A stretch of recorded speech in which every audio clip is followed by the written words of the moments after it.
Hello, this is Steven Hour. Yes, we are back with another Batman movie review, and today I'll be reviewing Batman Begins, released in 2005.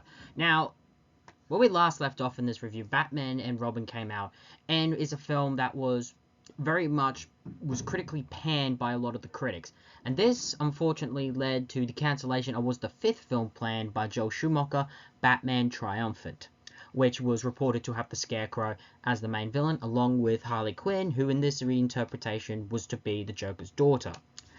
And as a result, the Batman franchise laid dormant, along with a lot of superhero movies during this period. And as a result, there were plans, to kind of bring the franchise back, but there was no real good direction they had at the time. And the scripts you heard what they planned to do during this period, some were weird, such as having an older Batman played by Clint Eastwood, to even a teenage Batman with a sort of futuristic, clearly taking inspiration from Batman Beyond, which was pretty popular at the time, that animated series done by the same guys who gave us Batman the animated series. So it's very interesting. But essentially, the Batman franchise laid dormant. But ultimately, something would bring the franchise back. Two things.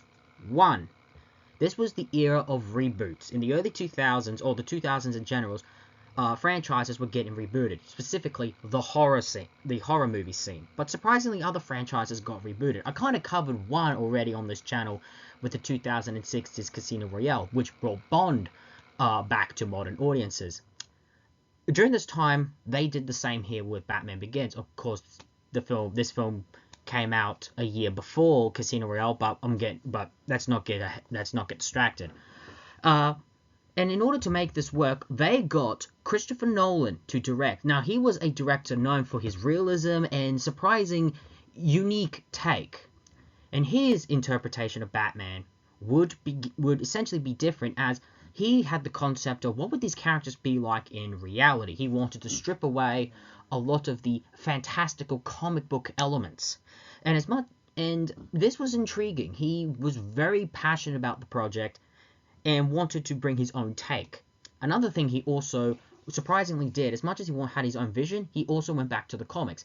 And this film is heavily influenced by Batman Year One, an iconic comic book in Batman's long catalog of many great stories, which of course detailed Batman being on the scene for the first time, his literal, as the title says, first year. And as a result, this film is basically what it was. Batman Begins. It was to reboot everything, start from fresh, and give the audiences a unique and different experience. So the question is, did it succeed? Well, I'll be blunt. Yes, it did. This film ultimately kicked off the Dark Knight trilogy, as it's now been called, or the Christopher Nolan trilogy. And, well, I'll be straight up. I feel this film is already underrated compared to the other films that get talked about in the trilogy. As much as good as I will be discussing later, I always felt that this one was never talked about as much. So, and also what he did, Nolan also brought very credible actors to the project. And who are these actors? Well, let's get into it. Now, the Batman actor for this film is Christian Bale. Now, this actor is already an accomplished actor straight up, who takes his roles seriously. And I'll be honest, I think he gives the best performance of his Batman, I would say really in Batman Begins compared to the rest of the films in the trilogy. Not saying he doesn't give any bad performances in those films, because honestly, he still delivers. But I just always felt that this was an interesting, because we're seeing a Batman from not so much scratch, but we see how he became Batman. Christian Bale, for me, excels as the classic Bruce Wayne, the sort of playboy, millionaire type that, honestly, the other Batmans, I think, didn't do as well as. But then again, they always focused on something different. At least Kilmer and Keaton did. I don't know what the hell, still to this day, what Clooney was trying to go for. But his Batman, I actually like it. Now, this interpretation does give flack for the voice. It has often been it's been ridiculed. It has been teased non-stop, but I thought the voice was not that bad. Maybe it got a little bit worse and hard for him to hear as we went on in the trilogy, but, you do appreciate him for trying to have a different voice compared to his Bruce Wayne. That is definitely much appreciated. And of course, the physical training Christian Bale had to go through to make sure he looked physically fit, I think is people don't take that credit. When most actors go to play Batman in live action, they really have to get into good physical condition. Another really great addition to the cast, and I would say for a while, and maybe still is, the best Gordon, is Gary Oldman. Gary Oldman, again, like Christian Bale, is another terrific actor. And here, what I love about Gary Oldman, he looks like Gordon ripped straight from the comics, like visually. And what I like is that his Gordon, throughout the films, got to do something and got to explore new avenues of the character. Here in this film, we see him in a very prominent role and establishing as one of Batman's very first allies. And over the course of the film, he learns to trust, respect, and very much have his back. So I like the character growth story we got. Other characters, of course, are synonymous with the Batman mythos is Alfred Pennyworth, played, if memory serves me correctly, by Michael Caine. Yes, he is. Now, I love how this Alfred is very different to Michael Gough's interpretation. Michael Gough always came as a kind grandfather, but what I like about this, throughout the trilogy, especially here, he is willing to, call out Bruce, and as much as he's going along with Bruce's mission, he very much wants Bruce to leave this mission behind and have a normal life. And people find how the choices that he will do later in the trilogy questioning. I actually don't mind this take, because it shows that he cares more about, Bruce's well-being than his mission. Another thing I got to appreciate about this film is it introduced me to some comic book characters that are my first interpretations and first acquaintances with these characters. One is Lucius Fox, portrayed by the great George Freeman. Now what's interesting, Lucius Fox was a character from the comics, and basically he helps Bruce Wayne Enterprises. He's an ally, but he also is basically the person who comes up with all these gadgets and helped design the suit. Well, not design the suit, but gave him the materials for his suit. He's basically Batman's Q. And as much as Batman is intelligent enough to wield these gadgets, I'm sure invent them on a fly, I do like how, most of his most important ones are given to him by Lucius Fox. And I also like, I'll explain later, the relationship that these two form. And again, you've got brilliant, and when you have an actor with the caliber and the voice of Morgan Freeman, for me, you already got a great performance already. Some minor characters we need to talk about. One is Richard Earl. Here, where is it? Richard Earl, where is he? He's right here. Portrayed by Rutger Hauer. Hopefully that name's not being butchered, but basically he's another Wayne Enterprises employee and plays a sort of minor role throughout the film. And of course the leading lady, or the love interest for the films, is the character of Rachel Dawes. But in the first film, she is portrayed by Katie Holmes. Now, I'm sure many who watch Dawson's Creek best remember her as Joey. I certainly do. Now, I'll be honest, the Rachel character, I don't mind her. She's not a distraction. But I always felt that maybe Katie Holmes might have been not a good choice. Because, I don't know, I still picture, when I see her, I still see Joey. I know some people like her, but I just felt that she was not a good fit for this role. Again, I shouldn't judge because I'm not an actor, but I don't know. And I personally felt that the character just had much more to do in the sequel and make more of an impression. She's just there. She's basically been a childhood friend of Bruce. It's clear that Bruce has feelings for her all these years, and she does too, and she is a strong, independent woman, but I feel like we get too much of that now. The love interest, true, she's smart and independent, but other than that, we've seen this, and there's really nothing new, if that makes any sense. Again, not trying to be mean to her, but that's how I personally feel. Other things we get are, first off, let's talk about the villains. Some of these villains was my first introduction. First off, let's look at arguably one of Batman's most infamous members of the Rogues Gallery, the Scarecrow, aka Jonathan Crane, portrayed by Cillian Murphy. Honestly, he was used really well in the first one. The later films, he became more of a cameo. and I felt underutilized him. But despite that, he does a remarkably good job portraying the comic book character.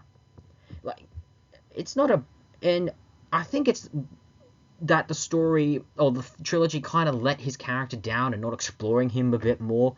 But I do, and he becomes a little bit of a plot device. But despite that, he is still very much good in the role. And for me, he looks like Crane ripped straight from the comics. I emphasis on Crane. Scarecrow, I'll get a bit more into that, like visual-wise. Another thing this film also introduced me to was the villain, Carmine Falconi, portrayed by Tom Wilkinson. I actually know this actor from a few things. He was in The Lone Ranger as the villain, but he was in the Seth Rogen Green Hornet film as the Green Hornet's dad.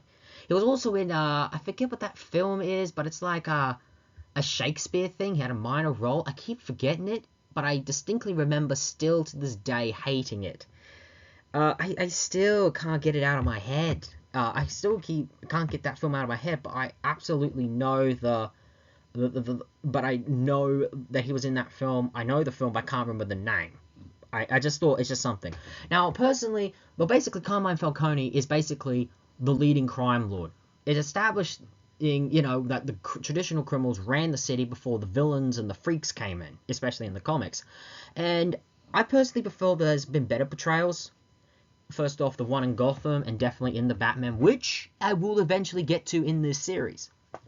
And as much as I feel that he does a deliverable job, I just felt that those performances are just superior. But he did introduce me to... But hey, this actor did introduce me to the character, and I always like it every time Falconi pops up, because he's the last remnant of the old Gotham mob scene.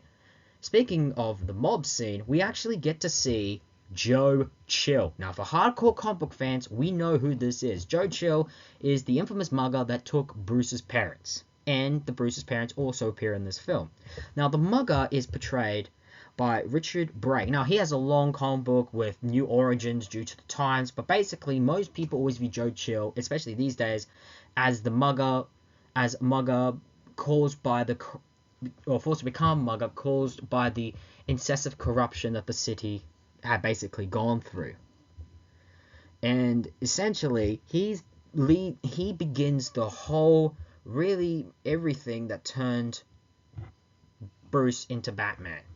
Speaking of the Waynes, they of course appear in the film, and again, they have to because of the origin story, but I'll be honest, compared to they actually make a better impression than any other Wayne's parents we got. Thomas and Martha Wayne, portrayed by Linus Roach, I'm probably butchering the actor's name, and Sarah Stewart. Now, we get some things that I'm pretty sure is common now. Thomas Wayne used to be a doctor, and Martha Wayne was an entrepreneur and philanthropist and humanitarian. And basically, you can definitely, when looking at the two, you can see how they've influenced Bruce on his calmer side, his ideologies. You can really tell they made an influence on him. But of course, we need to round out the rest of the cast, which included the rest of the villains.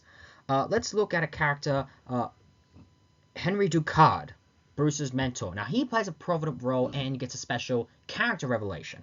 And of course, he's portrayed by Liam Neeson. I don't want to talk much about him because I think we get better when we get through the actual review, the actual plot.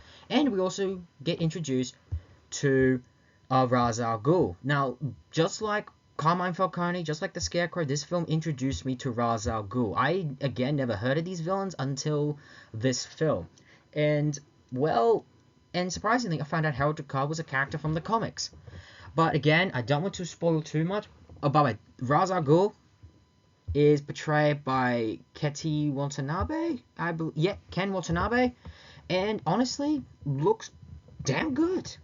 This is almost similar to what the comic character looks like, but we'll get more into that. Other comic book characters also appear in the film. Gillian Loeb appears here, portrayed by Colin McFarlane. Now, interesting, in the comics, Gillian Loeb is a corrupt police commissioner. He's the police commissioner. Gordon's not the commissioner yet. That wouldn't have come later in the trilogy. And basically, in the comics, he's corrupt. He's on the mob's payroll, the politician's payroll. But here, he's actually honest. But it's clear he's ineffective as commissioner. But he has honest and a moral code. Another cop character, and he is corrupt, true to his comic book character part, is Arnold Flass, Gordon's partner. Now, Gordon has had many partners. There was Arnold Flass, and then, of course, Harvey Bullock. And he's portrayed by Mark Byrne Jr. I best remember the actor on Sons of Anarchy. I'm sure many people do who have seen that. And basically, what his character shows is, just how corrupt the city was, before the Batman came along, when you have the cops, of all people, on, how the mob had the cops on the payroll, and they basically ran the city. So he kind of gives you an insight just what Gotham was like really before the Batman, turned up. So you really get that kind of a sense that's how crime entrenched the city was. And of course we have the character of the original DA, Carl Finch, who is portrayed by Larry Holden. Interesting, they were supposed to have Harvey Dent in this script, but he got scrapped and he would later come back for the sequel. And basically he was a DA. He's not corrupt, but he's definitely, and he wants to do justice, but he just can't. Kind of like Gordon here. They just can't. It's just too much, crime is just taken too much over. They can't. They are helpless. So Batman plays a role in that somewhere. Anyway, with the cast out of the way, let's actually get into the plot, and I'm really excited. We begin this film at Wayne Manor, where Bruce is a young boy playing hide and seek with a young Rachel Dawes. I like how we just get to see what Bruce was like as a kid, and eventually during the game of hide and seek, he ends up falling into a well where he is attacked by a swarm of bats. This showing the symbolism that, that bats feared him as a kid and gave him PTSD, childhood trauma that still sticks with him as a kid. But it turns out it's just Bruce reminiscing, having sort of flashbacks, as we find an older Bruce, grown hair, at a real-life prison. This is jarring, but basically we are seeing throughout the early bits really his origin, where he became to be. He's locked in a prison. He's gets in, and then he gets into a fight with a lot of the inmates. Now this is not, and it's clear that he's clearly not locked up in an American prison, but more of a foreign one. And and we don't know why he's there and what he's doing. So it's a bit of a mystery that we're getting, but we see that he can handle himself. He's not like has the crime fighting skills of Batman, but he definitely can handle himself, and especially in a fight. Eventually guards break it up and he is sent to a sort of solitary confinement type of, I'd say, cell. There he is introduced to Harold Ducard, who basically is there. He knows about him and basically sees potential in the young Bruce and recruits him to become a member of the League of Shadows. Now, the League of Shadows is basically the equivalent of the League of Assassins. In the comics, that's what they're known as, but the film calls them the League of Shadows. And basically, they are the organization that is led by Ra's al Ghul. And Harold Ducard is a member and basically is sort of the right-hand man to Ra's al Ghul. And what I love about this scene is Liam Neeson's delivery of the dialogue. Like, it is almost like if I had a teacher who spoke like this, I would be grasping to every word that teacher is saying. Eventually, the Bruce kind of agrees to go. Harold Ducard gets him released, but he tells him basically to follow this path to where they are. And basically he goes through the mountains, through this village, eventually makes his way to a sort of a temple, you would say. And as he enters, basically he's there admitting he just wants to fight crime, he wants to fight for justice, and they essentially give him a sort of I wouldn't say ritual, but definitely an initiation training, which is basically, an equivalent of a bunch of street, gangbangers just beating you up. And also we get introduced to something that become very important in the film, this flower. It become very important in the film. Eventually, after the beating, but even though Bruce does stand his ground, and even though he's inexperienced, he still, holds his ground, and basically doesn't give up, showing that there's a fighter spirit in the boy, and basically he has to let go of his fear. This is where we then get into the part where he explains more about his origin. We got a little glimpse of what it was like, and then we get to this, and basically this also kicks off a theme that this film would have: fear and hope. Now let's get into the fear. And basically we then go back to the flashback, where Thomas Wayne basically saves Bruce by going down the well and getting him up. And he learns a value, not a lesson, but something that become very important to him. Where basically he says, why do we fall? So we can pick ourselves back up. We also find out, we also see Alfred, who's basically Thomas's right-hand man. And you can get the impression, as much as he is an employer, an employer-servant type relationship, there is a love and respect between the two. I also like we get to see Rachel's mother, who's basically was a person who worked at the grounds. So you can really get the impression how the two know each other. Rachel doesn't come from a rich family. She comes from a normal working class family. And I like how Thomas is very kind to her, even though when the mother says, I'm sorry about the whole thing, he doesn't blame her because he knew it was an accident. And basically, you get the impression that, Thomas, he may be a millionaire, one of the wealthiest in Gotham, but he's very much a philanthropist. And especially he's a doctor. In fact, he rarely runs the Wayne Enterprises company. It's left to, what he says, more capable people. And he rather spend most of his time, helping people. And especially since we find out that the Gotham is going through what's called the Depression. People are in hard times, and they built this gigantic railway station to connect all the people of Gotham, the wealthy and the unso-fortunate. As much as Bruce clearly lives a very, you could say, privileged lifestyle, his parents make sure that he knows right from wrong, good from evil, and make sure that he is a person who knows the values of being a good person. Again, just because you come from a rich background isn't going to turn you into a snob. Not always. You need good guidance and good role models to help you so. And this is why I fell in love with Bruce's parents. Yes, they are rich, but rich doesn't define them. It is their character and their actions. And again, you can definitely see how they would have impacted a young Bruce. Later that night, they go to essentially what is essentially a play. But Bruce is still suffering a little bit from PTSD courtesy of these bats, and he asks to leave. Now, in the comics, they never went to a play. They went to a movie, and the movie happened to be a Zorro film. But of course they do take some liberties, but because you're watching this play, there's, and these performers are implying that they are bats, and it's giving the kid some PTSD. Bats are basically Bruce's fear when he was a young age. And, well, the father sees this, and they agree to leave. This would be something that haunted Bruce for quite a while, blaming himself for what would happen next. And we would get to one of the most infamous origins in comic book lore. Bruce and his parents leave the theater, walk down an alleyway, only to be encountered by the man, what I've already said in the casting, Joe Chill. Now, Joe is a mugger. You can tell he's desperate. He pulls a gun on them and asks for Thomas's money. And I love the tension here, because you comic book fans know what's happening, but to a newcomer, you don't. But you can sense something bad's going to happen.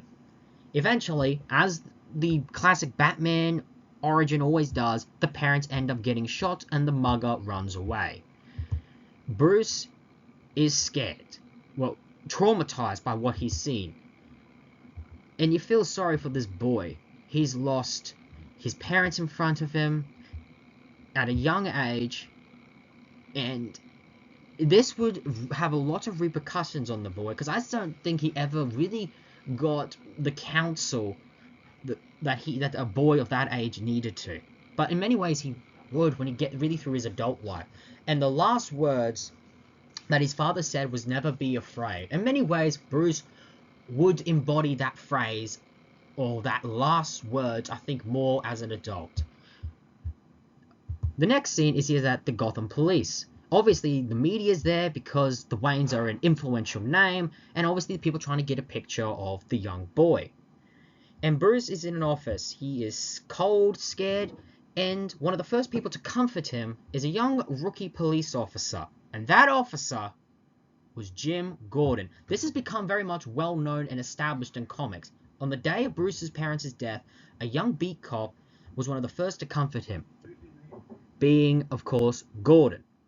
In fact, it was one of the many reasons why the previous Commissioner Gordon, the previous film series, the Tim Burton and Joel Schumacher films, why the actor loved the idea to play him, because the idea was that when Gordon was a rookie cop, he met the young Bruce when he was just a kid and in this situation. And of course, Gotham, of course, adapted that, although they went with their own different story. What I love about Gordon, it shows that the two are essentially, it shows the foreshadowing to why these two will be great allies later in their careers, but also the fact that, you know, Gordon was a hero to Bruce that day, comforting him in what was the darkest moment of his life. Before Alfred could get a chance, Gordon was the first to. And in many ways, did lead him on the path to becoming a hero. Again, no one does these kind of not foreshadowing symbolisms, these phrases, and it really works for the film because it is really showing a character's journey. And especially how these characters, in one scene, would have massive repercussions later on in their life. And what I love about it is that Gordon doesn't care that Bruce is come from a wealthy family. Right now, Bruce is a kid and is suffering one of the most traumatic events in a young boy's life. Then, of course, we get introduced to Loeb. I've already said about what his character is in the comics and how he's in the film, but Loeb basically says that they caught the mugger. Now, this is different. In the comics, the mugger rarely got caught after the event and rarely gets caught in general. For the most part, people prefer that he never gets caught because that's the reason Bruce keeps coming out at night. As much as it's to save Gotham, it is to hopefully one day encounter the man that changed the course of his life. So I do kind of find it, but the reason why it is because we find out later in the story what's going to happen. There's in the Wayne family funeral, we get introduced to the one of the top Wayne employers. What was that guy's name again? I swear I just had it. It was... what was it? What was his name again? I just had it. It wasn't Finch, that was the DA. It was Earl. Right, Earl. Basically gets introduced and basically says when Bruce is older, he'll get in control of the company. This will also be the last time where Bruce and Rachel ever interacted. Rachel never came back for quite a long time of Bruce's life. In many ways, he lost a friend. We then get the scene where Bruce interacts with Alfred, and I like how Bruce begins to break down, blaming himself for the death of his parents, because if he wasn't afraid, if he would just stuck out through that, maybe they'd still be alive. This is him going through grief. And I like how Alfred comforts him, saying it was an accident. That, you know, that you're just a boy. There was nothing you could have done. This is not fate, but it was the man who took their life was him and his alone. And, you know, you're just a kid. What could you do? If you keep saying this, nothing you do, you know, keep saying this to yourself, it's going to affect you. And you can clearly tell that both of them are going to miss Thomas and Martha. Bruce, obviously, because they're parents. And for a while, this led him to have anger and eventually develop guilt, even though he knew it wasn't really his fault. Really knew it wasn't his fault. But I think Alfred misses the Waynes because as much as he was employed by them, I'm pretty sure he considered them friends. And especially now with them gone, it is now up to his responsibility to raise the child. And I think he's doing it out of obligation to not only his employers, but also to, I'm guessing, his friend. Again, I've always viewed that Alfred was very close to the Waynes, not so much of an employer perspective, but because of a friend's perspective. And that's how I've always viewed that. We then go back to the current present at the time, and we see Bruce essentially begin his training. And Harold Ricard, you know, basically trains him. I like how we get the sort of Obi-Wan Kenobi and Anakin Skywalker dynamic here. They, you know, mentor and student, but you also get the impression that they're brothers. Here in this scene, we also get introduced to how he learns how to fight, how he learns stealth, and also some tricks that he would do, such as how to disappear, use smoke, And I like how we are really seeing how he learned to fight, he learned to train, but we still haven't found out how he got here yet. And I just like the cinematography, the intercuts, and my favorite of the whole training montage is just having Harold, Jacquard, and Bruce sword fighting on ice, and it's implicated that it's very, very thin and could possibly crack. And I just love the music. Again, this film and the trilogy just gives great music, especially with its theme songs. It just really empowers you, and it really feels like you're in the moment watching this. If this was in 3D, I would feel like I was in this scene. Harold Jacquard does some mind tactics, basically saying how it wasn't his fault, it was his father's trying to insult his memory. But we also see how Bruce, has how he can adapt, and especially at first you think he's won against Jacquard, but he learns one thing from Jacquard: always mind your surroundings, and he falls into the ice. They have this nice scene where they're near a fire. Bruce is warming himself, and Jacquard gives him a little bit, where basically Harold tells him about his backstory, but he doesn't go into it. But you get the impressions that that he loves someone and lost them dearly, and knows exactly the type of pain Bruce is going through. And also, it's clear that Bruce, even though he's learned to get over his rage and guilt, we still don't know how. And it clearly wasn't the training that did it. We then go to another flashback, where we see Bruce coming back from Princeton. He's obviously gone to Ivy League college, but he still hasn't gotten over what's happened. He's still full of rage and anger. And most importantly, he thinks he's got nothing in life. So clearly the years of growing up have not taken their has not been well for him, and they have clearly taken their toll. But he's back here in Gotham for one reason: to see a specific trial. He goes through looking at his father's old stuff, but we also find out he secretly brought a gun with him. He then reacquaints himself with Rachel, who he hasn't seen in a long time. They talk like, as much as time's gone by, their old friendship is still there. Again, I'm not a huge fan of the actress playing Rachel. Nothing against the actress in question. I'm sure she's a fantastic, but I don't know. I just don't buy these two as those two young kids we saw earlier in the film. I don't know. Maybe it's the chemistry's off, the writing's off, but either way, I don't want to spend too much time on that because I'll probably explain it really more later when we get to the wrap-up. But basically, we go to this trial where Joe Chill is testifying on behalf of a crime lord known as Carmine Falconi. We also get a bit of backstory to how Joe Chill became that mugger that night. He became what he did courtesy of the Depression. People were desperate. They needed to survive. And it was only really the Waynes who were trying to help. And you can really tell that Chill has obviously changed over a bit, but he feels very much remorse for what he's done. You can clearly tell the guilt is still there. And Bruce is in there, but Bruce is still so full of anger and rage and revenge.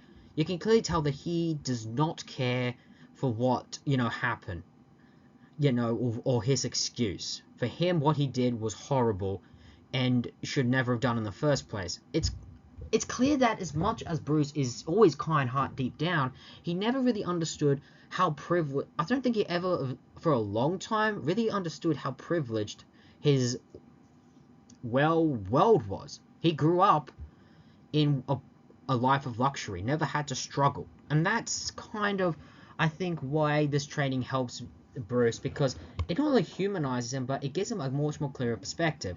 Anyway, after the trial, Bruce is waiting outside the courtroom, intending to kill Chill as soon as he comes out.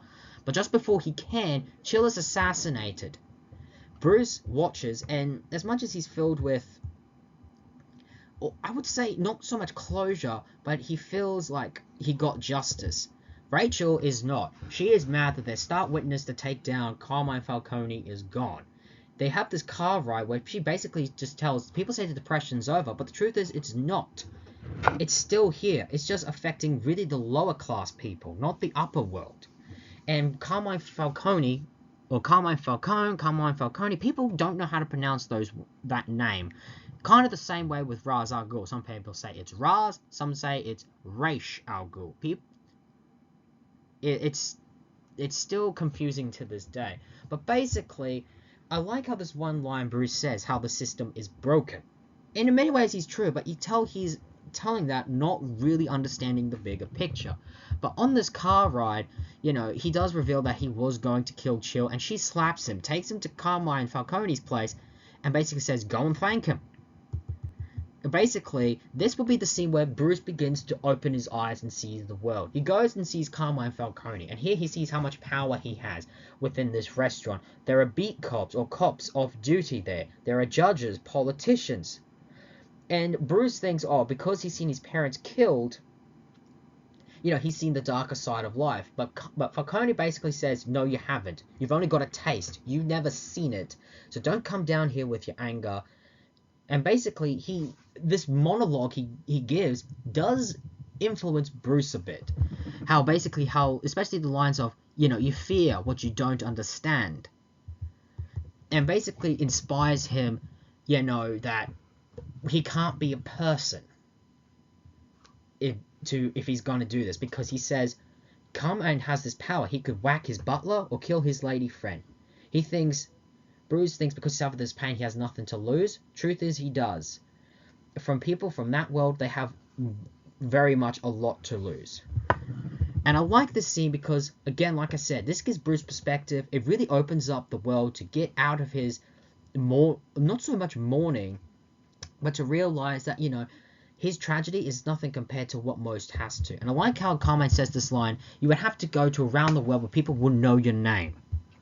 Again, Bruce is a very well-known name in Gotham, and this really reflects on Bruce. So what does he do? As soon as he gets out of more correctly, as soon as he's thrown out of Falconi's place, he finds this homeless man and switches jackets. And then he goes around the world trying to understand the criminal mind, trying to understand the criminal condition, to understand them. And we see this flashbacks to basically how he got arrested. Eventually, he's on his final training test, where he has to be endorsed with this fear and take down Harold Jacquard. Now, this flower turns out when lit or exposed to heat unleashes fear. And I like this scene because it shows how far Bruce's training's gone. We also see that even now he's still afraid of bats. But however, he's learned to control his fear, control his anger. And during this whole training scene, he beats Harold Jacquard and wins the, you know, and basically impresses Ra's al Ghul. He is then brought before him and basically to officially become really more so initiated into the League, but has to do one last thing. To become part of the League of Shadows, he has to demonstrate he must, you know, to strive for justice. And they bring in a man who was later, during the training montage, was revealed, you know, he was a farmer and basically killed, and he was about to face justice. His final mission, or final test, is to kill him. Bruce will not. For him, this is not justice. This puts you on the same level of criminals. He does not want to become an executioner. People say compassion will be your weakness, but he shows importance of what it means to save lives, to basically make sure that justice can be, you know, justice can be saved. If eventually this conversation goes, and basically they reveal kind of what they want to go, how Gotham's time will soon become for its judgment, and this will be later revealed in the film, and Gotham must be destroyed. But Bruce, he can't go through with it. He can't kill. So he causes, you could say, a scene, basically causing the whole temple to be burnt alive, with most of the League clearly getting killed by fiery explosions, and gets into a sword fight with Ra's al Ghul and defeats him. But he can't leave Harold Jacquard, his mentor, behind, who is knocked out and unconscious. He then saves Harold Jacquard, gets out, and I love the fighting scene, the explosions here, and the music. And again, he gets out, just barely. He saves Harold's regard to take him to a nearby village where he will get healed up. And I like how he says this one line, how he will tell, from a village, how he will tell how you saved his life. Bruce then begins to leave to a nearby airport runway where he goes to a private jet, revealing Alfred's there. He is then brought on board. Bruce explains his plans to Alfred to save Gotham, but he's not going to do it really as Bruce. He's going to be a symbol, because he can be everlasting, taking the lessons he's learned from the League of Shadows, and to basically to have this mission to free it of crime and corruption. But it's also been revealed that he's been away for a long time. People even believe he's dead. Of course, Alfred says not, and he's been trying to still have whole of Bruce's company, as Richard Earl is kind of really running the company now in his absence. And we get this nice little fun banter between Bruce and Alfred, something I really liked in this film. I felt it slightly got lost in the later films, but what I love about this version of Alfred, he's willing to crack a one-liner. Not so much with Michael Goff's take on the character. For me, Alfred should always be a person, as much as he's loyal to Bruce, he's also willing to basically, when he thinks Bruce is going too far, but he should also have a bit of sense of humor, a sense of comedy. And Michael Caine delivers this in spades. Eventually we get back to Gotham, where there's a trial for a small-time mob enforcer named Victor Zsasz. Now this is basically a cameo for the hardcore fans. As we know, for us Batman diehards, Victor Zsasz is in all intents and purposes, a deranged serial killer. But surprisingly, for his many interpretations outside of the comics, he's always been portrayed as a mob enforcer, and this was probably the first time and has kind of set the trend for the character since then.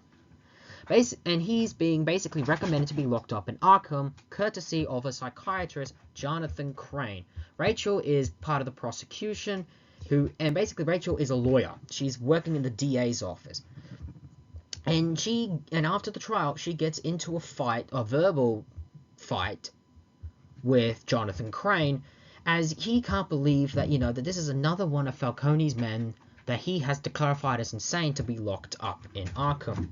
Clearly establishing that there's some kind of, that there's something off with how hinting that Crane might be in league with Carmine Falconi.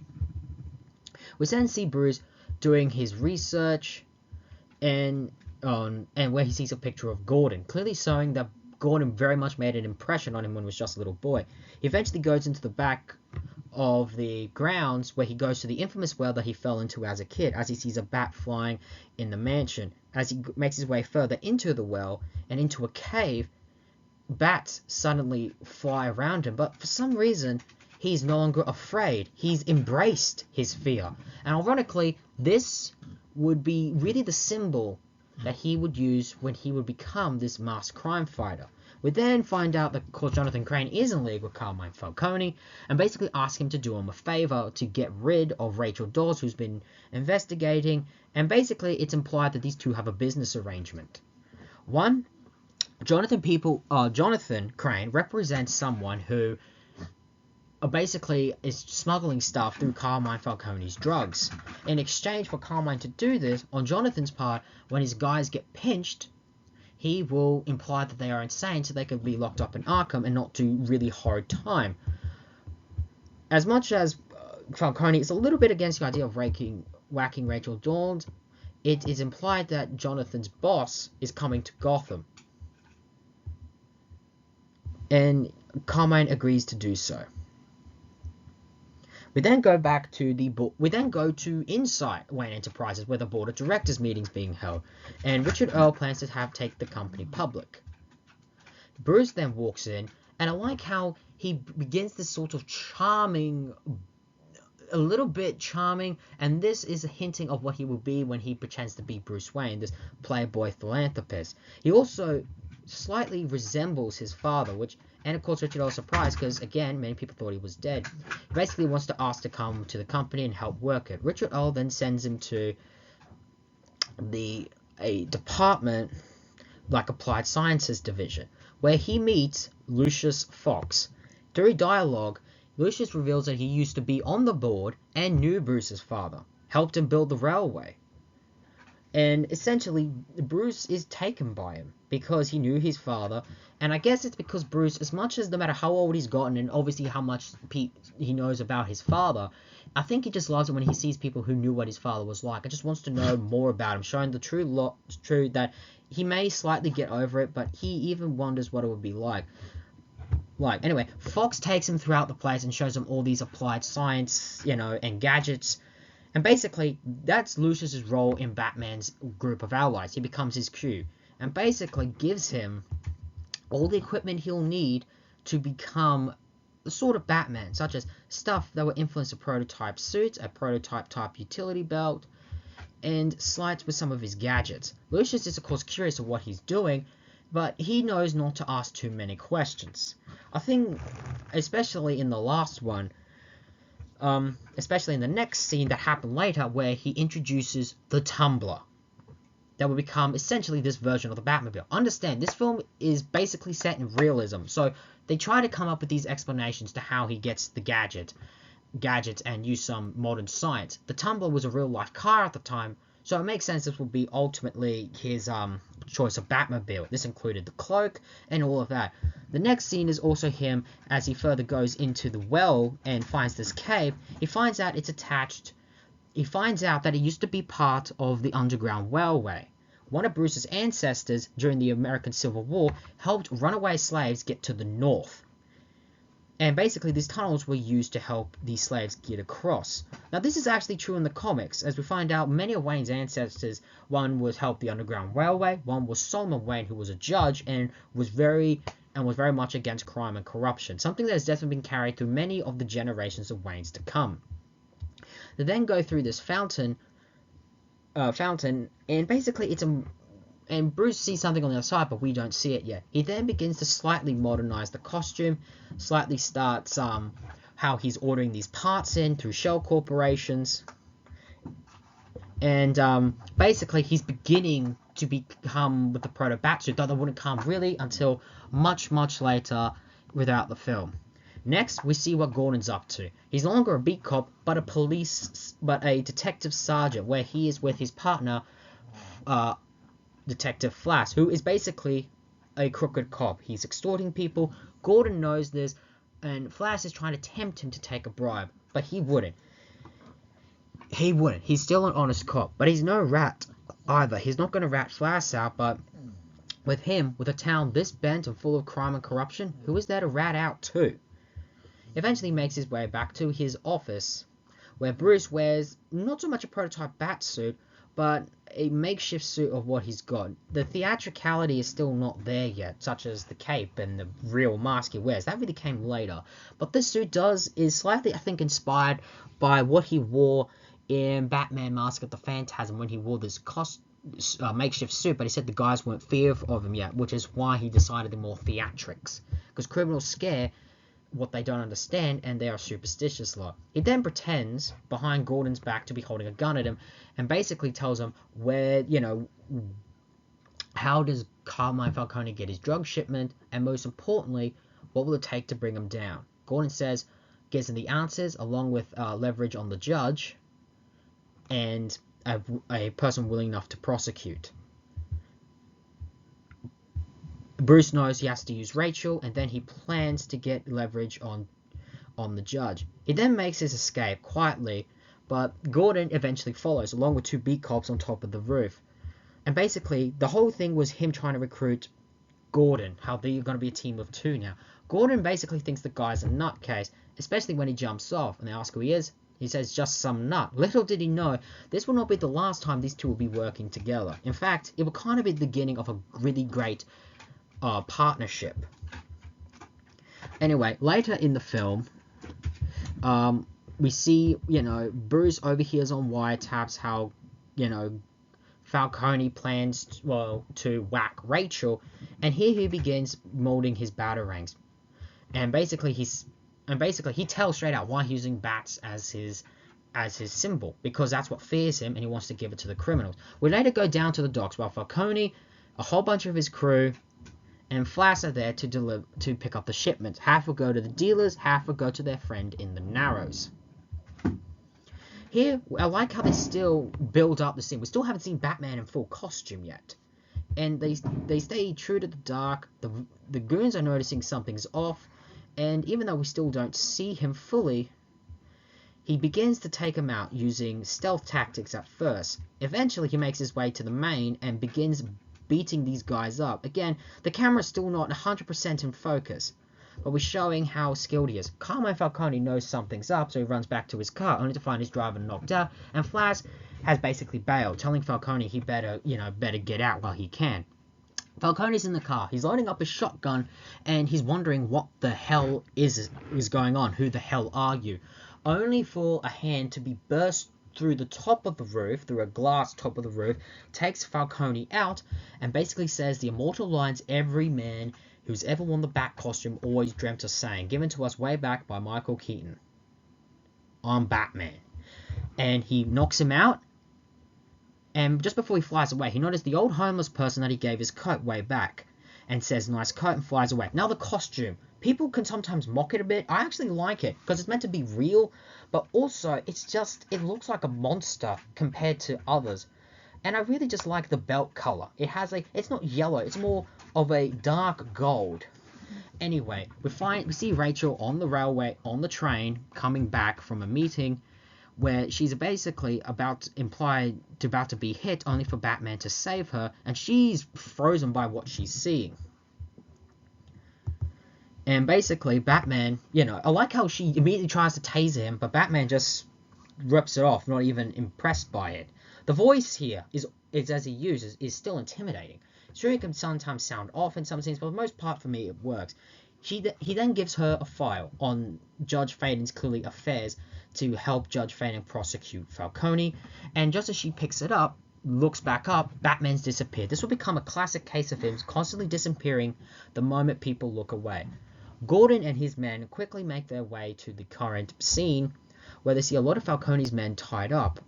And I like how they say, and they are shocked at the scene. Gordon thinks they're never going to prosecute because he knows he'll get away with it, but then the cop points that he's changed to a spotlight. And it's shining up in the air, and you can't really make it out, but it's clearly meant to emphasize a bat. And Gordon quickly puts together this was the same guy he met the few nights before.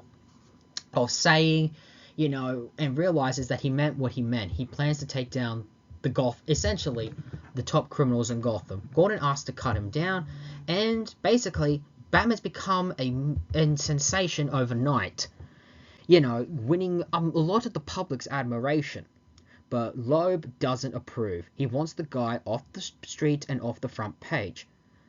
The cops are basically joking of what these criminals saw that night, but Gordon sticks up for the mass vigilante and basically says, this guy, did bring in, the city's biggest crime lord.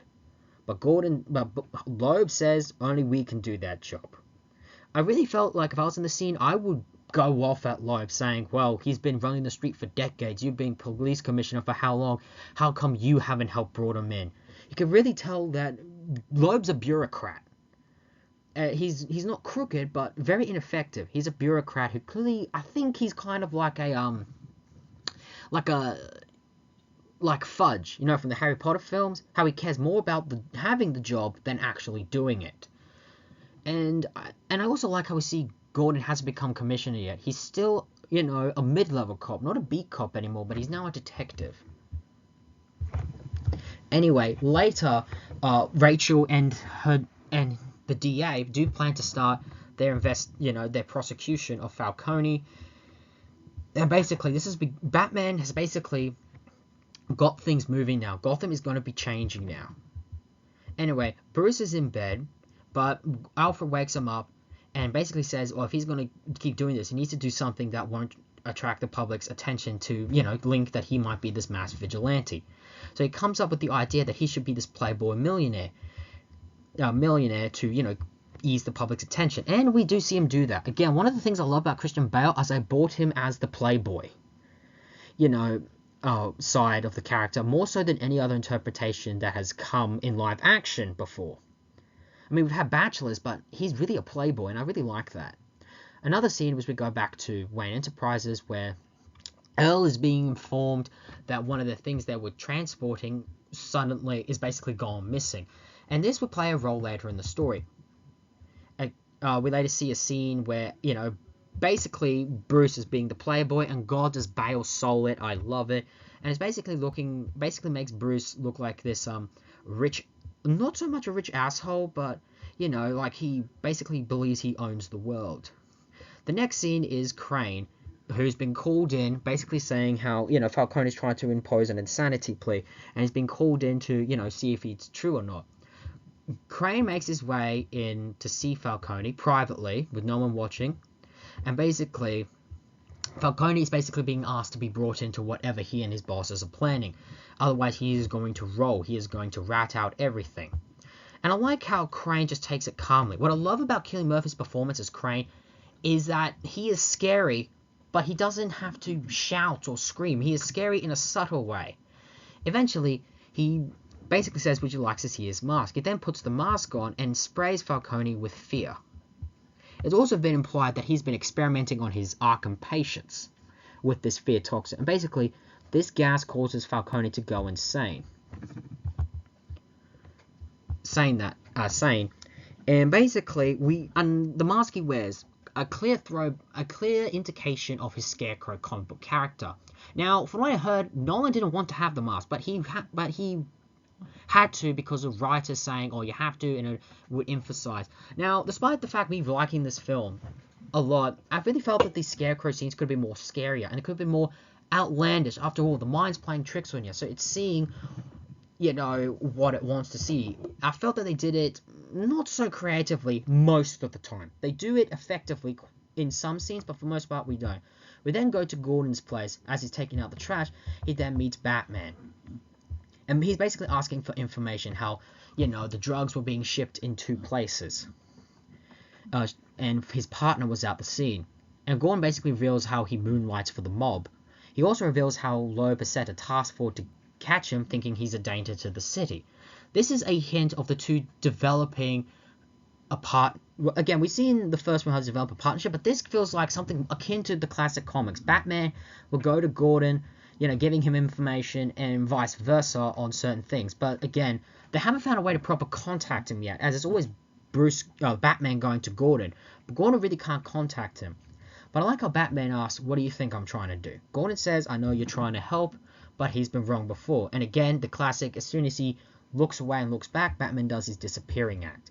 Later that night, Flash is down, basically in the Narrows, down in Gotham, and it's a rainy night, and basically Batman interrogates him in a really great scene, and really shows why Batman, really causes criminals to fear him. He uses intimidation and fear, again, themes that the movie does. And it's a really great scene, and I think the voice is very effective here, as he's really being intimidating. Another scene that's also intercut during this time, Finch goes to the docks and finds a shipping container that's not supposed to be there, only for him to be assassinated. Another thing, and this is going to play more of a role in the story, we'll get to it later, but during the Batman interrogating Flash, he's revealed that the drugs go to the Narrows, but there's something in them. He doesn't know what. Cops don't go down there, though. So Batman's next stop, head to the Narrows. And he goes to a place trying to locate, basically, where these drugs are, and he runs into this little kid. He gives him this device, showing his compassion to the kid, but also surprisingly not scaring him. I think it shows that Bruce does have a soft spot for kids and can't never, in good conscience, scare them and empathizes with them. I don't know whether this is due to the inner kid he had. Anyway, he makes his way into this apartment where, these drugs have been going, but Crane arrives with 2 henchmen in tow and basically tells him to burn the place down. Batman uses his usual stealth tactics to take down the thugs, but Jonathan Crane puts on his mask and basically causes Batman to fear hallucinate and basically sets him on fire. Batman experiences the night his parents died, the bats flying everywhere, and again he jumps out to the rain to get rid of the fire off him, and eventually calls Alfred to take him. It's a really intense scene because as much as I think the camera can sometimes lose focus and get too eye-rolling, Alfred quickly gets Bruce back to Wayne Manor. They give the line that basically, or how they could cover it up, saying he went out partying and clearly took something he shouldn't have. But also, this is one of the few times Alfred interacted with Lucius Fox. And basically, it's implied that Lucius gave him an antidote after examining his bloodstream, and they realize they need to get more of this as something bad might be happening. It's also revealed that it happens to be Bruce's birthday, and Rachel is there to deliver a gift. And before she could stay, she gets word that Jonathan has moved Carmine Falconi to Arkham, but also that her boss is dead. Is basically gone missing, and she fears dead. Bruce obviously knows something's up, and, goes to immediately go after Rachel, fearing for her life. He then goes down, essentially into the Batcave, and the secret entrance for the Batcave in this film is him playing a few chords on the piano, and he goes down into the Batcave and gets on his suit. This is also intercut with Lucius essentially getting fired from Wayne Enterprises, courtesy of, Finch trying to cover up, the device that was stolen. And he says this one line, you're fired, didn't you get the memo? This would be later said later again in the film. Basically, Crane goes down to Arkham as Rachel has called him, and basically can't believe that Falconi, a guy with limited to no mental instability, is suddenly declared insane. But, see for himself, he's had a psychotic break. Crane tries to basically give this explanation, and Falconi begins to utter a name, Scarecrow. You can clearly tell that Crane here is trying to cover up, but he's still calm and composed. But you also get the impression he is fascinated with the world of fear. It fascinates him. He's definitely a criminal genius, and his calm delivery only makes him scary. Interesting fact, Cillian Murphy, who plays the Scarecrow, was actually originally auditioned to play Batman. And I've seen the test, and as much as I would have not minded him as Batman, because I think he could have pulled it off, I'm really grateful he was Scarecrow, because honestly, I just think this role just suited him better. Anyway, but Crane later takes Rachel down further into the wings of Arkham, and here we are in Arkham. But unfortunately, this will be the last time we'll be in Arkham within the whole Batman trilogy. And basically, Rachel sees, how they're doing the drugs, and basically knows something's off. She begins to run for it, only for Crane to douse her in a large dose of fear gas. Crane then takes her into the lab with the rest of his henchmen, only for the lights to suddenly turn out, and Crane realizes the Batman's here. And the goons are scared, because they've never met him, but they know of his reputation because he took down the city's biggest crime lord. Crane then basically tells to call the police as he's technically trespassing, and the police will be too late to stop them with whatever plan they have left of their big plan. Batman takes down the thugs, but also subjects Crane to his own medicine, his own fear toxin, and Crane sees Bruce, or Batman, as this monstrous bat form, and it's a great visual presentation here. And I like to think this is how most criminals in Gotham see him. Anyway, but it's also been revealed that Crane is working for someone. So Batman asks who is he working for, and Crane says Ra's al Ghul. Batman is taken aback as he knows Ra's al Ghul is dead, but Crane, will not back down, and basically Batman knocks him out. He knows that the police is here. From SWAT, first uniform officers with SWAT on the way. Gordon goes in, even though Flash and the cop on the scene tells him not to, but he goes in. Eventually, Batman takes him and sees him where Rachel is. He tells him everything, that Crane has given him this psychedelic elusive drug, how he's been working with Carmine Falconi, and that he's been tampering with the Gotham water supply. And he asks, well, who is Crane working for? Falconi? It's like, no, someone worse. So, as I think Batman might be on point that maybe Ra's al Ghul is alive.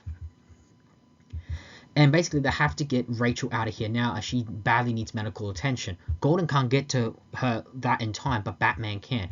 Gordon takes Rachel out the back, and Batman causes a distraction with the cops. And this has been one of the few times where Batman calls in a swarm of bats to distract the cops outside. This is a scene that very much has definitely been taken from Batman Year One.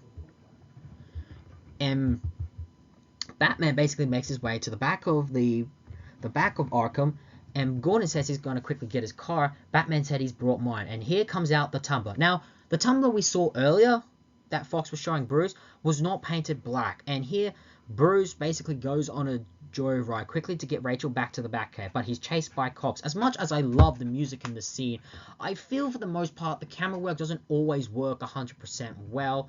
It's slightly, I would like to say, what's the word I'm looking for? Art house filmed, if that makes sense. You know, like, it's not always 100% perfect, but it's not 100%, but it's not that fully terrible.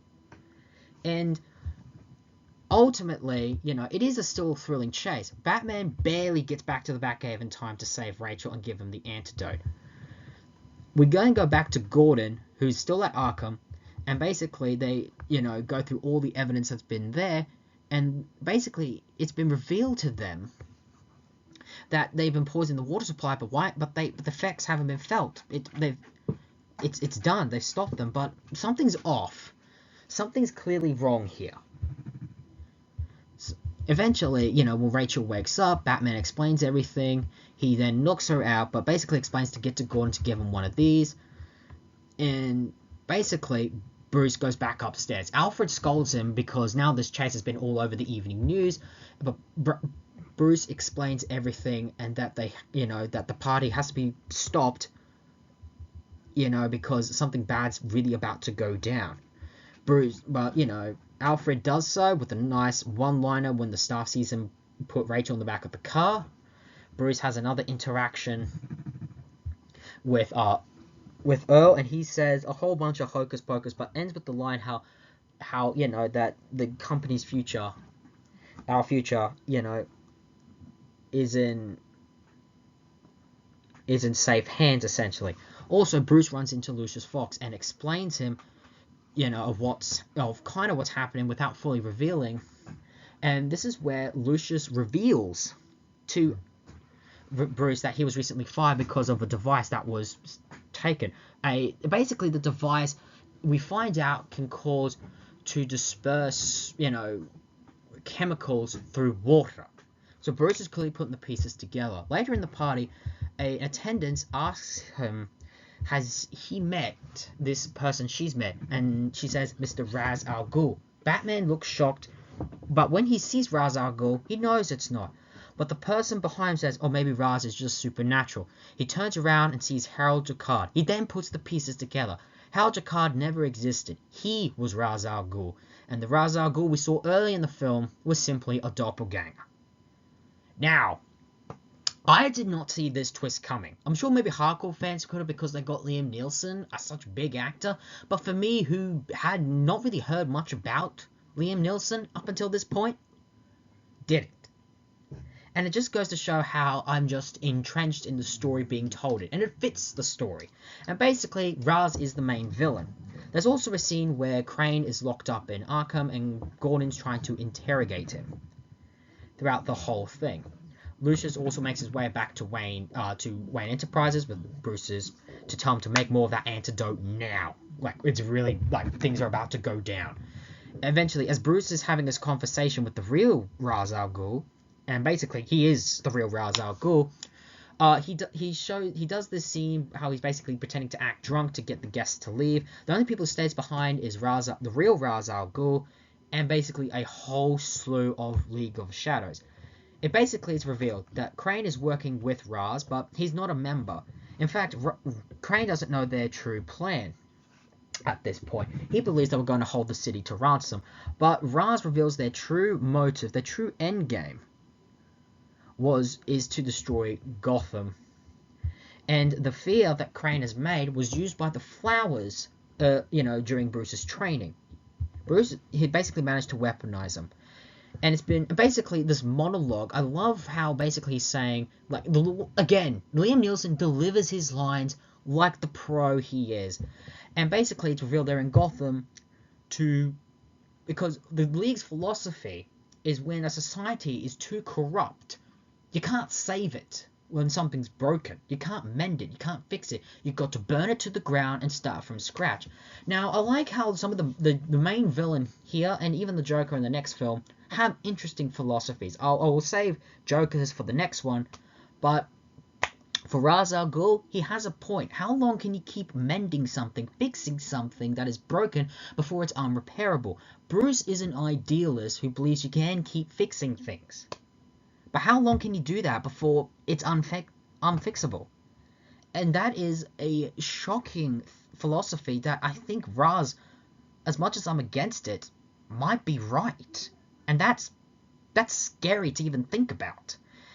Anyway, it also is intercut during this time, as basically they've infiltrated every form of government. It's also been revealed the League of Shadows have been responsible for fixing all of some key events in the city. They caused the plague rats back in, I think, the medieval times. They burnt London to the ground. When a society got too corrupt, the League stepped in to restore balance. But you can also see how Ra's is also pained to go up against Bruce, because he's his greatest student. He can almost view him almost as, I say, a brother, a successor. He always viewed that Bruce should be standing by his side, saving the world. Anyway, during this scene, as he's telling this, and they begin to burn Wayne's mansion to the ground, Ra's manages to subdue Bruce, leave him knocked out, and leaves him to die in his own mansion. This is also being intercut with the League taking over Arkham, causing a massive prison riot. And Crane is also released. A massive explosion, and every inmate has been released. Gordon and his men come onto the scene. Gordon immediately orders the bridges to be raised, but essentially flashes against the idea and wants to go out and brute force and just arrest these guys as they are escaping throughout the Narrows. Arkham is also placed in the Narrows, an interesting place that Arkham to be placed in, because in most continuities it's on an island, but you know, we're getting a bit carried away. I also love the song and the scene. It's just building tension. Ra's then makes his way into a SWAT truck and they drive off. Alfred comes and knocks out one of the League of Shadow guards, rescues Bruce and takes him into the Batcave. Bruce is almost defeated, thinking he's failed, but Alfred gives him the strength to, fight on, to continue on. Rachel then makes her way down to the Narrows, where she runs into Gordon, who basically the police are making their way onto the island, and the bridges are being raised so no one can get on or off. But it's also Ra's al Ghul's truck also got on the island. And basically Ra's is there and hands... Rachel hands to Gordon the antidote. She's been cured. Basically reveals it's by a friend. He immediately knows who it is.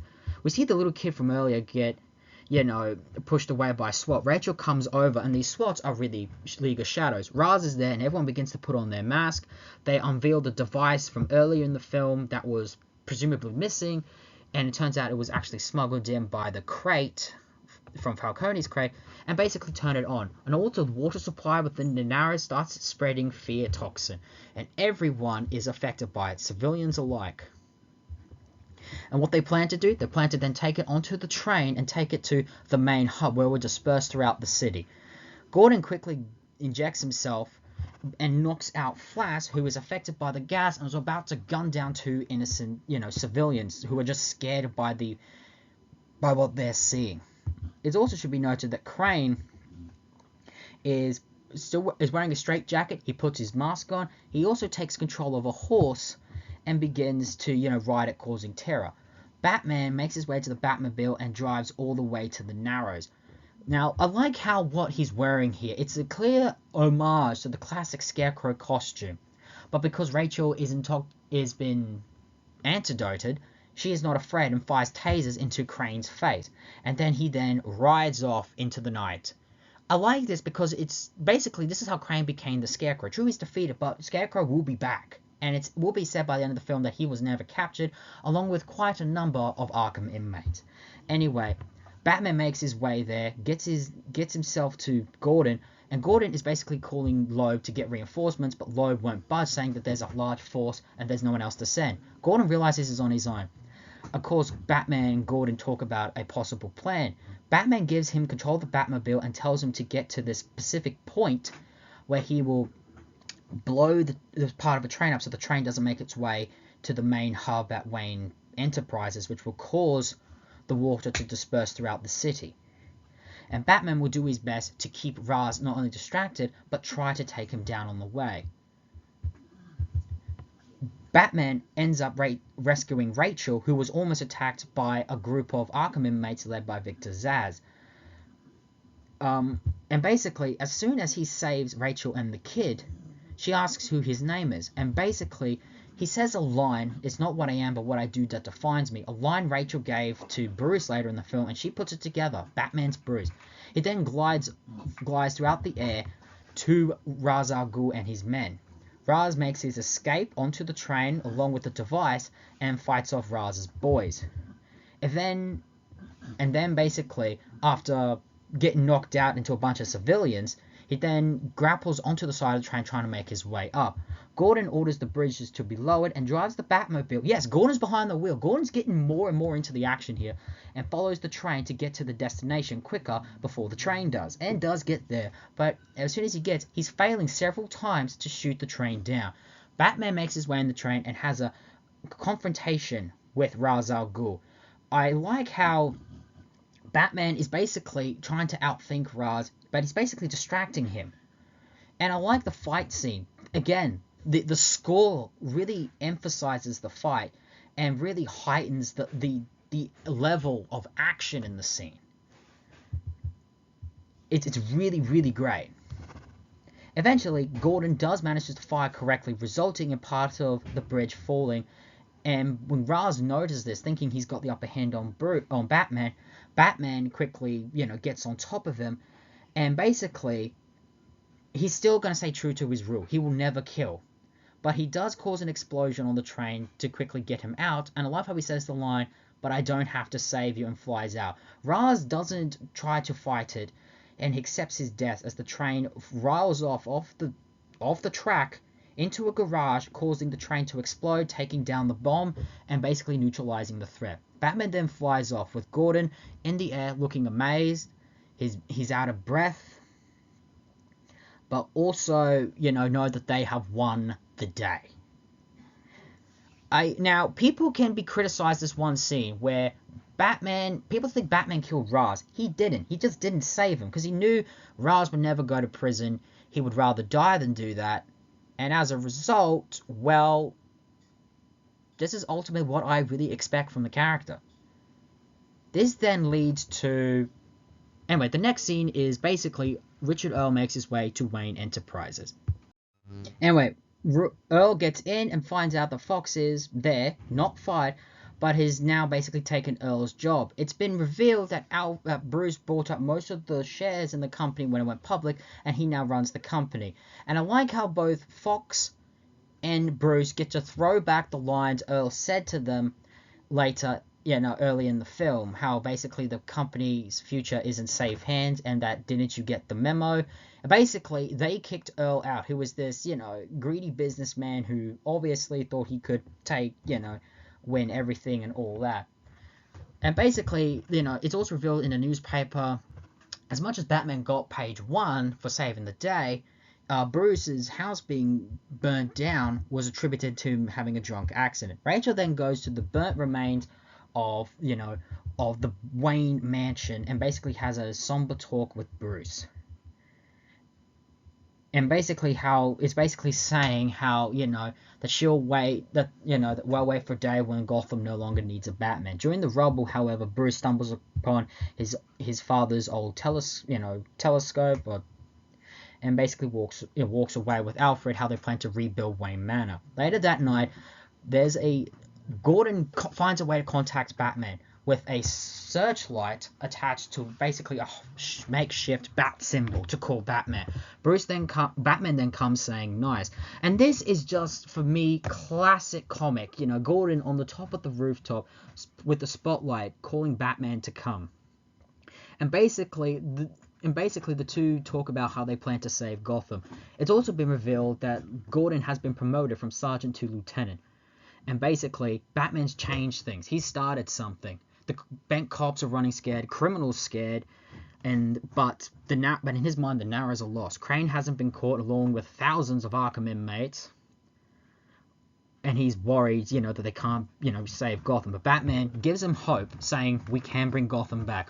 But Gordon, as much as this ends on a hopeful note, Gordon does utter a line of how he's worried about escalation, something that will be carried on into the next film. Batman asks why, and Gordon goes on saying how we have semi-automatics, the criminals get automatics. We have Kevlar, they get armor-piercing rounds, and now there's you dressed in a mask jumping off rooftops. He then reveals a current case to give to Batman, as there was a current armed robbery, double homicide, a guy with a taste for the theatrics, and leaves a calling card. Batman then grabs it and is revealed to be the Joker's playing card, revealing that that's our next villain, foreshadowing or setting up the main antagonist for the next film. As Batman says he'll look into it, he's about to dive off the roof before Gordon says, I never said thank you. He just simply turns back and says, and you'll never have to. He then glides off into the night with a theme song in tow, showing that Gotham, is basically about to experience Batman's full war on crime, along with his allies Gordon and Rachel and all the rest. Criminals, watch out. This is Batman Begins.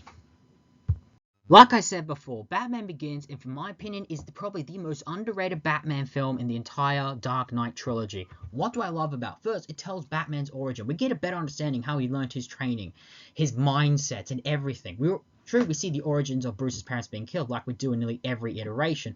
But the film takes its time to show how Bruce got to the training. I also like how they show what Gotham was originally like with traditional criminals. But Ra's and the Scarecrow come in as sort of slightly changing of the guard. Now, I also love how Gordon is done. He plays an active role, not in this film, but for the rest of the trilogy. And again, great casting all around, maybe with the exception of maybe Rachel Dawes. I just feel the actress was not quite right, but maybe it might just be me and a personal opinion. I also like how the film has villains we haven't seen used before, such as the Scarecrow. I have praised Cillian Murphy's performance, but I do feel that, and I like how they set him up. Basically, Batman Begins tells the Scarecrow's origin, but he basically just turns into cameos. Great cameos, don't get me wrong, in the next two films, but I just feel that they do come off as underwhelming, despite the fact he does steal the scene wherever he's in. I also like how, there's these themes of hope and fear, and the villain's philosophy, as horrible as it would sound, he does make sense. Also, now let's talk about Ra's. Now, the decoy was actually really great for a plot device and plot twist, and Liam Neeson gives a great performance, and for me, he set the benchmark to how I feel about Ra's as a person, as a character. Now, I'll be honest, I'm gonna be in the minority of Batman fans who's not the biggest Ra's al Ghul fan. I just couldn't get behind his character. For me, Batman Rogue should be crazy nut jobs. But I do admit, he does provide some variety. I also feel this film improves on the character. They establish Ra's al Ghul and Batman being a sort of mentor and student relationship, which I feel fits the character. I also like his motivations here. And his, motivations because in the comics, it was always to preserve the world's natural beauty, the environment. That was a Poison Ivy plot. That doesn't work with Ra's. He wants to get rid of crime and corruption. He just have different methods. They are the same. They are the opposite sides of the same coin. And also, another thing I love, other than the score, for me, each Batman film has a unique score. Tim Burton's was great. The one in Batman Forever was great. I just felt that it just wasn't used quite well in Batman and Robin. And even so, when it was used, it was still the only good thing about that. This, for me, you can't mistake it for any other action film. It's so synonymous with this. Another thing I really love about this film that I felt the rest of the trilogy forgot was the cinematography. You really get the impression this is a Gotham. True, it's in modern day, but it also filled with crime and corruption, especially since we spend most of our times in the Narrows. I really wish we could have gone back to the Narrows, maybe in the final film. And I just miss the cinematography. Again, you could really chalk this up to the fact that the next few films have a larger budget, and this was made on a pretty modest budget. And again, Christopher Nolan really brings his own cinematic stamp to the project while still being very true and faithful to the comics. For me, this is underrated in the trilogy. In my opinion, the second best film in the Dark Knight trilogy. I'm not offended by that. What really offends me, however, is that I don't hear people talk much about Batman Begins. I mean, we hear them talk about The Dark Knight and The Dark Knight Rises, but no one talks about the one that started the trilogy. And for me, this was a film that was really needed at the time. It showed that Batman should still be taken seriously, but that comic book films can still be taken seriously. And that's why it is. It was a great time capsule to what comic book films were at the time, but also it's a great film nonetheless. True, there's some faults here and there. Really, maybe a little bit in I think maybe editing a little bit. I don't feel it was disciplined or focused. But there's still fun and enjoyable, and you can still tag along a little bit along the way. This, for me, is an underrated classic gem. Are there some faults? Well, no film's perfect, but for me, this is an underrated gem. And that's my thoughts on the matter. And there we have it. That was Batman Begins, released in 2005. It was a pretty decent success, modest success at the box office, and did well critically. Because of that, the studio knew they needed to make a sequel, but they allowed Christopher Nolan to have the creative freedom confident he would deliver, and to be blunt, he did, as the next film in the Dark Knight trilogy was ultimately The Dark Knight. Now this one will be very exciting for, but until then, this has been the Stephen Hour. Ladies and gentlemen, so long for now.